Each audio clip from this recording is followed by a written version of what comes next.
Você pode estar aqui para compartilhar do meu desgosto, para rir da minha eliminação, para celebrar a sua classificação, ou talvez porque você esteja genuinamente interessado em escutar o que eu tenho para dizer desse jogo. Ou então por vários desses pontos juntos, nem todos são excludentes. Enfim, tem uma miríade de caminhos que podem ter te trazido até aqui para falar desse Atlético Mineiro 2, Fluminense 0 na Arena MRV. E assim, cara, para começar a análise desse jogo, para resumir esse constrangimento tricolor em 90 minutos, eu faço uma admissão. Eu tenho que admitir uma coisa para você. Quando o Fluminense esboçou algo que poderia se aproximar de um abafa no minuto final, nos segundos finais, naquela falta pela esquerda, depois naqueles laterais seguidamente cobrados para a área do Galo, né? Uma jogada que é brilhantemente trabalhada, né? Uma das jogadas mais bonitas que o futebol pode proporcionar. Quando aquele momento ali ele existiu, eu torci contra. Eu não queria que aquele gol saísse. Eu não queria que aquela atuação do Fluminense fosse premiada com uma disputa de pênaltis. E, portanto, com uma possível classificação. E, cara, isso é muito grave. Isso é muito grave, porque o torcedor, a incondicionalidade da paixão do torcedor talvez não exista mais em mim, né? Talvez você esteja me considerando um criminoso nesse momento. Ou, mais gravemente, você talvez concorde comigo, porque, cara, assim, eu vou tentar explicar por dois caminhos, tá? Dois principais motivos pelos quais eu senti isso. E eu precisei de um tempinho para digerir tudo isso dentro de mim, para gravar e postar esse vídeo. Primeiro motivo, mais óbvio, mais cristalino, mais evidente para quem viu o jogo, né? Ou para quem viu as estatísticas. Aquilo ali, aquilo que dá para chamar de atuação, não pode ser presenteado. Não pode. Assim, o futebol ele não pode presentear atuações como aquela, em contextos como aquele, né?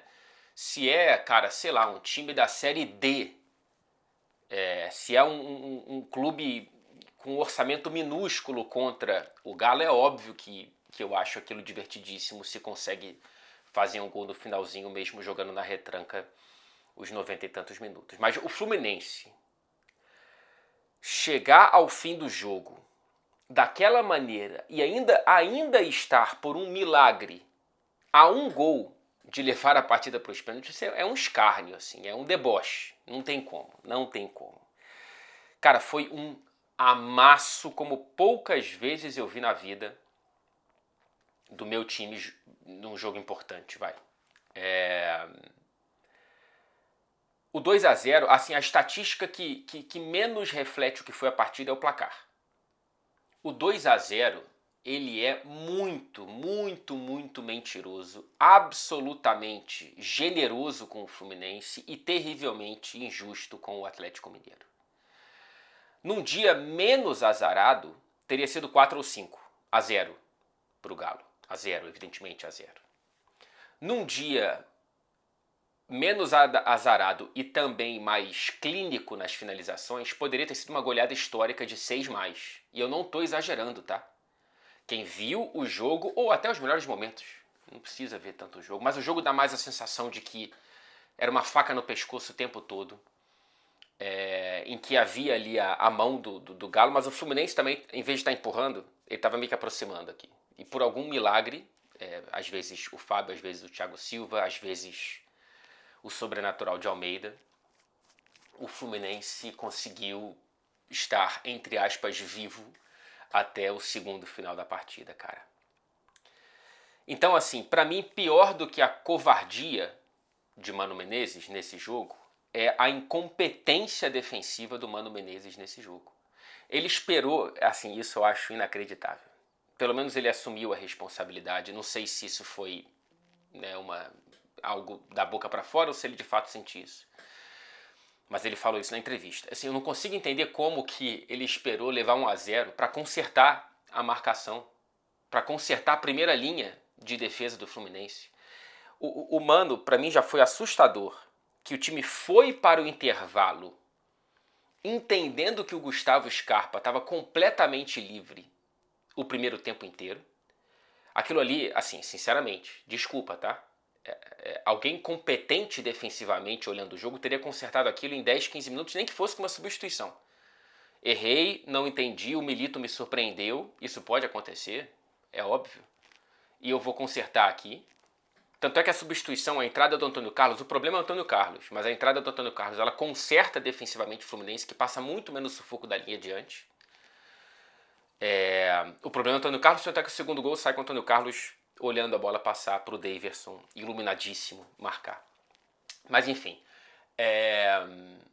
então o Mano, ele não só não percebeu ou não conseguiu consertar no primeiro tempo, como ele não consertou no intervalo. Assim, isso pra mim é assustador.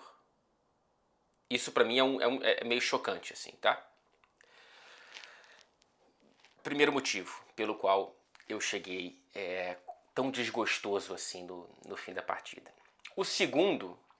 antes de entrar no segundo, desculpa, eu queria fazer um lembrete para quem até hoje faz a piada de que o Fluminense só passou do Inter por conta do Ener Valencia. Gente, ontem o Paulinho perdeu 2 gols quase tão feitos quanto os do Ener Valencia. E mesmo assim o Galo seguiu amassando, e mesmo assim o Galo se classificou. Então, assim, existe uma diferença de competência entre o que o Inter foi e o que o Galo foi. E existe uma diferença de competência do que o Fluminense foi no Sul e em Minas. Por quê? Isso é muitas vezes cretinamente esquecido. O Fluminense marca 2 golaços coletivos contra o Inter no Sul. Não mereceu estar vivo até ali, ok, né? Eu posso até concordar. Mas marca 2 golaços. Tem a coragem de marcar 2 golaços. Tem o futebol.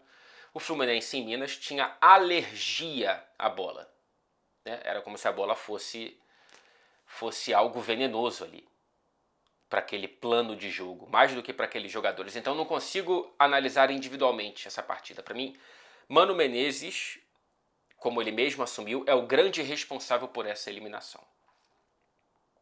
Porém, e aí eu entro no ponto 2, o segundo motivo pelo qual eu cheguei dessa maneira no fim do jogo, é que assim, a temporada do Fluminense como um todo ela é tão constrangedora que as eliminações em Copas, elas têm um tom de alívio. Olha que pesado isso para um torcedor, né? O torcedor do Fluminense, não digo todos evidentemente, mas eu tenho certeza que alguns, assim como eu, se sentiu aliviado um pouco na eliminação da Copa do Brasil e nessa eliminação da Libertadores. Isso é muito triste porque o Fluminense ele não é um habitué da Libertadores, por mais que tenha campanhas muito relevantes para as relativamente poucas participações na história. O Fluminense ele não pode jogar fora uma participação da Libertadores como ele jogou nessa temporada, porque chega esse momento, chega aí setembro, outubro, sabendo que a Libertadores era um delírio, era um devaneio. Pensar em título de Libertadores, meu amigo, tá com a corda no pescoço no Campeonato Brasileiro. Então a temporada é tão constrangedora que até numas condições normais de temperatura e pressão, o Fluminense sem escapar da Libertadores, eu aceitaria passar daquela maneira como ontem. Eu não teria torcido contra no fim. Mas é que eu penso, cara, precisa focar no que falta no Brasileiro, porque esse é o grande objetivo da temporada do atual campeão da Libertadores. Escapar do rebaixamento. Olha que tragédia. E eu fiz um vídeo no começo da temporada achando que o Fluminense 2024 empolgava. Poucas vezes eu me arrependo tanto de ter sido, não sei, iludido pelo meu próprio otimismo como torcedor. Mas seguramente eu não conseguiria ter o talento de criar um pessimismo, de emular um pessimismo lá atrás em janeiro, que conseguisse fotografar o que a gente viu até aqui nessa temporada, esse constrangimento. de temporada. É inacreditável, né? Assim, a temporada do ano seguinte ao maior título da história do clube pode terminar pior do que a de 2013, que veio depois do Brasileiro de 2012. E aí, cara, passado esse delírio chamado Libertadores, infelizmente o foco agora no que realmente importa, nos 11 jogos que restam no Campeonato Brasileiro. A minoria, 5 dos 11 em casa, precisam gerar 15 pontos. Precisam. Cruzeiro, reencontro com o Diniz, aliás, Grêmio, Fortaleza, Criciúma e Cuiabá. Não estou falando que são jogos fáceis, evidentemente que não, mas precisam gerar 15 pontos. Especialmente os confrontos diretos aqui. E agora, antes disso, precisa vencer o Atlético Goianiense fora de casa. Se fizer isso, né, 18 pontos, eu acho que já consegue sair menos envergonhado desse constrangimento de temporada. Porque o restante é ponto perdido, vai?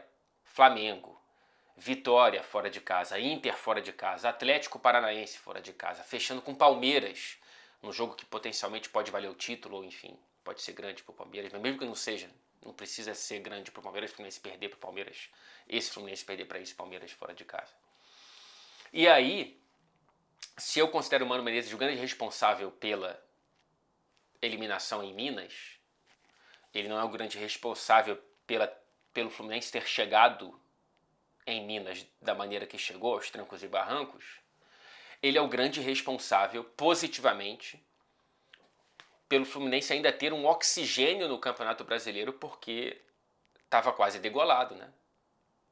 Estava quase degolado. Então, inclusive, faço aqui uma outra admissão, que eu estava errado quando não era para o Diniz ser demitido.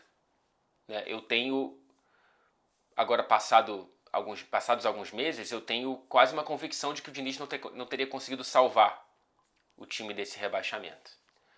E esse é o grande objetivo da temporada, e o Mano tem no Brasileiro um grande mérito, e eu espero que ele consiga completar o que é a grande missão dele como treinador do Fluminense. O trabalho dele é muito bom, portanto, dentro do principal objetivo que restou para essa temporada constrangedora. Agora, conseguindo sobreviver, 2025 tem que ser algo radicalmente diferente.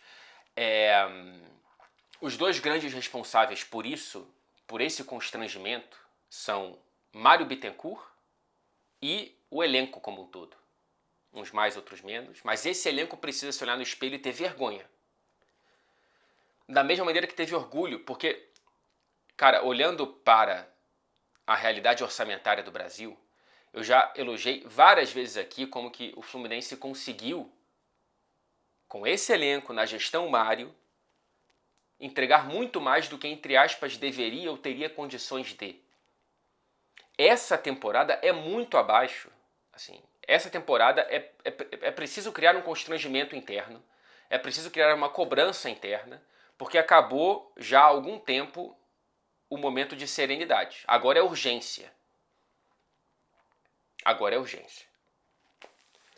Sobre o Galo, cara, um time que tem Hulk, Scarpa, Paulinho, Bernard, Arana e outros, não pode estar no meio da tabela do Campeonato Brasileiro, assim, sinceramente. Não pode estar no meio da tabela do Campeonato Brasileiro. Era para estar brigando por título, assim como está na Libertadores, e é um nome forte nessa disputa, que eu ainda acho que o favorito é o Botafogo. Estou gravando esse vídeo antes do resultado de Flamengo e Peñarol, mas eu não considero o Flamengo um favorito para esse título. Nem o torcedor do Flamengo considera, né?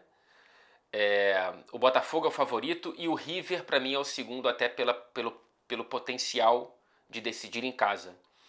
Mas o Galo pode evitar isso. E para evitar isso, esse timaço do Galo precisa fazer algo que eu fiquei muito surpreso que não fez nessa eliminatória com o Fluminense, que é ter coragem fora de casa. O Milito, ele pecou quase tanto quanto o Mano. Não tanto quanto, mas pecou no mesmo tema, assim. Respeitou demais. Gente, o Fluminense é um time absolutamente frágil. E o Galo poderia ter explorado isso muito melhor do que fez no Maracanã. Então, se poderia ter sido 6-0 em Minas, o Galo ele flertou muito com a eliminação até entrar em campo na segunda partida da eliminatória, por ter sido excessivamente cauteloso e conservador. E não pode repetir isso contra o River. Eu não sei se decide em Buenos Aires ou em Minas, mas independentemente disso, precisa ser mais valente fora de casa e mais condizente com o elenco e o time que tem. Ok? É isso. Tá aqui a minha sessão de terapia, de ter desabafado isso um pouco com você. Espero que você esteja também um pouco mais leve por dividir do desgosto ou por ter rido do meu. Mas é isso. Até o próximo vídeo.